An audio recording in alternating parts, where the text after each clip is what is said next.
Today's best music. Magic 89.9. It's today's best music, Magic 89.9. My name is Hannah, and joining me today is Gatton. Hello there. Hello, how's it going? Good. Now that I'm talking to you, how have you been? What's up with you? So it's evening here. I think it's morning there, correct? Yep. It's about 10 a.m. okay. here. Okay, gotcha. So yeah, it's evening here. I've just been crazy busy these past 2 months. And it's been like a whirlwind in the best way, shape, and form, because the Philippines has just absolutely changed my life in every way. So yeah, it's like a little overwhelming at times, but like the most exciting time of my life. I've been really good. We love the feels here, and that's exactly what you have for us. And we're crying about it, but also singing about it. Right. Oh my gosh. I'm so excited. Love it here. It's all over the Magic Pop 30, by the way. People request about it all the time. Gosh, thank you. Yeah, it's so interesting. So I wrote this song 4 years ago, and it was after a really tough season of my life where I had lost a lot of different people. So it was multiple relationships that meant a lot to me, a lot of opportunities, kind of like ultimately I lost myself, and it was just like everything crashing down, and I didn't know what my identity was. And so I kind of was searching for some sort of way to make sense of the pain and to heal through it all. And that's when I started writing. So When Scars Become Art was actually one of the first songs I ever wrote. And I just remember the moment that I wrote it. I was in California for a month, and I just lost myself in the song. I wrote it in 30 minutes, and it just came to me so quickly, and I beyond what I could explain. And I didn't have a title for it yet, and I was trying to figure out, I was like, what am I trying to say here? What is it that I'm doing? What is the vibe here? Yeah, what's the vibe? What's the overall thing? And I was like, I guess beauty is when scars become art, maybe. And I kind of flippantly wrote it down. I was like, maybe that could work. And it's so interesting because something that started out as flippant became the anthem of my life, which is to cultivate artwork out of every scar and to find beauty out of every painful situation. That is everything that I stand for as an artist, is to just choose resilience always. And I'm so ridiculously grateful, because if there was one song I could have chosen for people to cling to, it would be that song, When Scars Become Art. That to me represents exactly who I am as an artist. So the fact that this is the song that people have chosen just means the absolute world. I know you by my first baby. Yeah, I feel like that's the thing that people know me by first, which is the most incredible thing. It's the best case scenario. So I definitely my passion as an artist is to inspire others to recognize that they have the option to make art out of every scar and to find beauty in every painful situation. And yeah, I think that that's what I hope people can get out of the song, is the option of resilience. I think that's exactly what we need right now, especially in this crazy time, right? Yeah. I think a lot of people can relate to that. And I think that throughout the quarantine, here we are still in quarantine. We are still in the pandemic. But when people hear songs that they resonate with, just like this, it kind of lightens up the mood, because there's that sense of, solidarity everywhere in the world. So it's beautiful how you literally turned scars into art. So there is a silver lining to all of this. And just talking to you, your energy is just sublime. Love it. Thank you so much for Yeah. You are glowing right now. You're glowing. It looks great on you. I appreciate it. Was it more of a lyrics starting, or more of the melody? Because it just kind of flowed, right? Yeah, that's a good question. I feel like it was both. Honestly, normally my writing process looks kind of I consider it a mindset. To me, songwriting is a mindset. So everywhere I'm going, I'm always writing a song.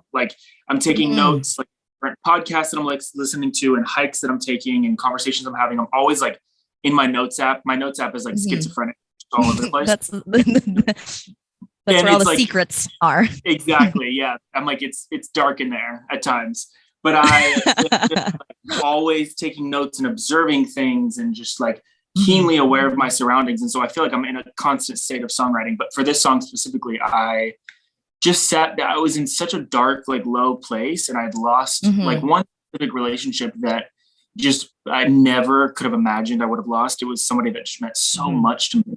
And I just couldn't like bear the thought of it almost. And so it just kind of like literally flowed out of me lyrically and melodically. Everything just like came all at once. And it was like, yeah, it almost, I think I knew like right at the beginning, or I guess right at the end of me writing the song, I remember thinking like, I recognize that in some way this song will change my life. I don't know what that's going to look like, but there's something about this song specifically that like is helping me escape out of my own pain. And I think it might be that for some other people. And this was 4 years ago before I'd ever released anything. So I didn't even really have the idea of releasing anything. But I just knew still, I was like, this concept, all of it will change my life. And I did go on right after the EP came out. I went on this, and professors and widows and therapists and counselors and singers and dancers. I just like wanted to figure out how other people were making art out of their scars. Cause I recognize this is not authentic to me. A lot of us are choosing to find something, you know, great out of all the pain. And so that like really changed my life, was just kind of doing my research and studying other people that I found extraordinary and how they chose resilience. How did you do the 85 people? That's crazy. Were there any stories that stood out? How did you go through that? Is it through Zoom or face to face? No. Yeah, it was face to face. So I was in college at the time. And I was just surrounded by a lot of people like that inspired me in so many ways, professors and just different mentors and friends. And I really was so curious. I think that's always been like maybe the most consistent theme about me, is just curiosity. And so I was really like curious about this concept, because I realized like this is not authentic to me. Like so many of us are choosing resilience. And so I just sat down, I had them over at my house, or sometimes I went to like their offices or their homes, and I had the same 15 questions for 85 people. And so it was like this year-long project. And it was just like a really beautiful season for me that kind of reminded me that, you know, we as human beings all want the same thing. We all long to love and to be loved and to belong. And I think that it really like cultivated a lot of empathy and forgiveness and just an awareness of how similar we are as humans. Like we are all seeking just to belong in this world. And we go about it different ways because sometimes we feel like we, you know, can't get it. But I think it really like kind of cultivated who I've become, I would say, is like me just doing my research on how other people made art out of their scars. Yeah, and I feel like this whole music thing for you is so transformative. And again, it brings people together. I mean, you're all the way there. I'm here in the Philippines, but we all relate to your music. So I think that's absolutely beautiful. So thank you for doing that project. I'd love to read some of it, actually. You should release it if that's even allowed. Yeah. No, I've thought about that, because I feel like there's so many projects and so many like interviews specifically that I did that really just like changed me and inspired me in so many ways. So yeah, I'm trying to figure out how to do that. Yeah. Or like make a song out of each story. I'm just kidding. Yeah. That's honestly, 85 songs. Done. I'm just kidding. Just immediately 85 songs. Easy. Yeah. Totally. And then just title it Scars Project. Right. I'm like, I'll get right on. It's a whole saga. You have a lot of material for the rest of the year. I guess I know exactly what you're doing in 2022. Right. I love it. Great idea. You have such a light with you. Your energy is radiating. Do you have like any advice for anyone going through it? Yeah. I think in the season that I was in, when I just was going through like a really tough season, I felt just this like necessity to just like shut up and listen and like observe. And that's kind of why I went on that journey of like interviewing.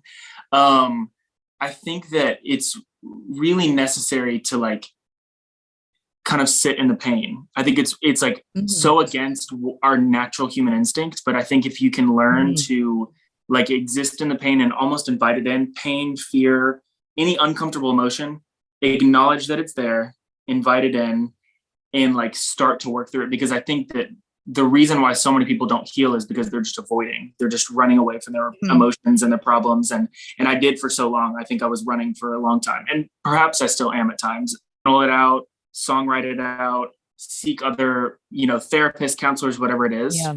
I think that's kind of like the start of the healing journey. And and it's not always easy, but like learning how you can, you know, make something beautiful out of it, whether you're an artist or whether you know, do some sort of like philanthropy or whatever it is. I think everyone has that ability. Yeah. And I think a lot of people feel like if they sweep it under the rug or they just forget about it, it just kind of passes, but it creeps back in like Absolutely. 10 times worse. So I really think that sitting with your feelings is key. Like feel everything, not just the happy bits. Yeah. Well, and I think that's the whole thing, is that if you can learn to like really go there with the hardship and the pain and the sorrow, then I think you can fully access the joy. Like, I think that can't, like, in my opinion, you can't avoid sorrow and then not also like not feel joy to its fullest. I think you'll just always be at this surfacey level. So I, as a creative and an artist and a writer, I really just go there with every emotion, but I do feel like I can access the joys more because I've gone to the sorrows. Wow, that is an interesting take. And that totally makes sense. Because how can you truly appreciate the highs and the happiness if you've never gone through the pain and the lower ends? So, and acknowledging that pain is so essential too, in believing that you're actually there. That's how you appreciate life. That's life. It's a roller coaster. My goodness. I love it. Thank you so much for sharing all this amazing knowledge. I'm looking forward to more songs this year, but I wanted to ask, apart from music writing and songwriting, how do you decompress and relax? I really I just think human beings are fascinating. I'm inspired. I think we are the craziest, weirdest people watching creature. Yeah. No, being surrounded by people and just asking questions and observing. And I think that I'm definitely a social person. I would say honestly, like being around people, but also I love like being amidst nature. I think nature and like humanity kind of reflects itself, and I see a lot of, the patterns of humans in nature, the stillness and the ebbs and flows, the wind, like, I just think it all kind of so beautifully and perfectly works together. And so I feel very, like it's just an escape for me when I'm in nature. I do a lot of my writing there. I feel like I can be my full self. I can cry if I want to. I just am really like grounded. I think like there's something beautiful about getting away from the noise. And I feel like it's so necessary for everyone, especially in the day that we live in. There's just so much noise. There's so much media. There's so many opinions. And so, I think it's when I can like really, truly escape from the noise and just be alone with my thoughts. It's one of my favorite places, is alone with my thoughts. Yeah. Sit with your thoughts. Yeah. Feel your thoughts. Yeah. Acknowledge your thoughts. I love it. I feel like I'm going through like a therapy session, right? It's 10 a.m. here. My goodness. I love that. That's what's funny is I don't even like, I've always said that I am a storyteller, and I don't even consider myself a musician as much as I am like a writer, and music has just become my medium. But I'm so passionate about like emotional health and recognizing our shared humanity and just like the intricacies of life, that music is what I'm using right now. But I think maybe later down, just reveal like the beauty of humanity and the option of resilience and all that kind of stuff. I think that's the overarching theme of your entire life, just revealing people as they are, right? And just acknowledging those emotions. So thank you so much for having a chat with me. I've had so much fun learning about you and just knowing you a little bit further and connecting with you. Even from all the way there. Name at first. Hannah.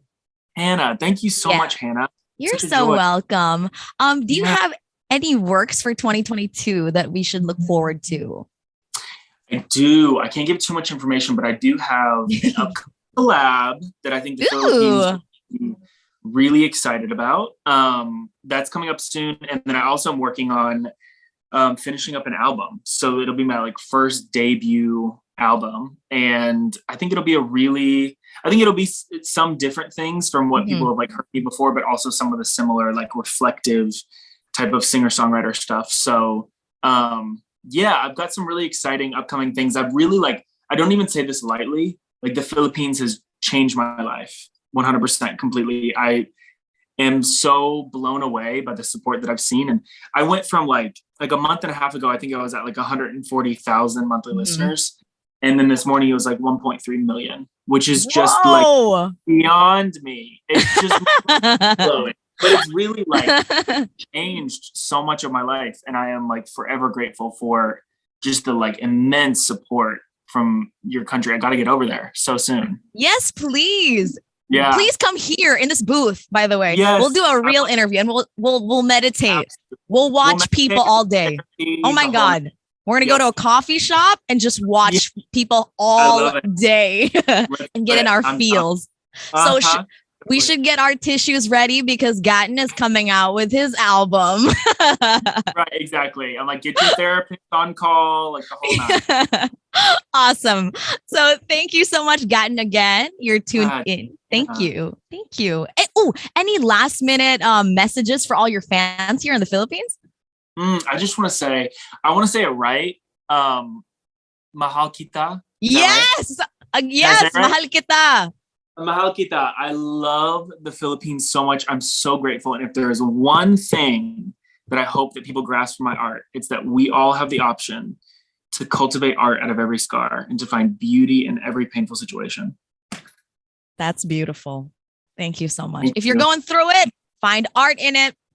That's what he said. Amen. You have to do it. Amen. Yep. Thank you guys for tuning in. You're tuned in to today's best music. We are Magic 89.9.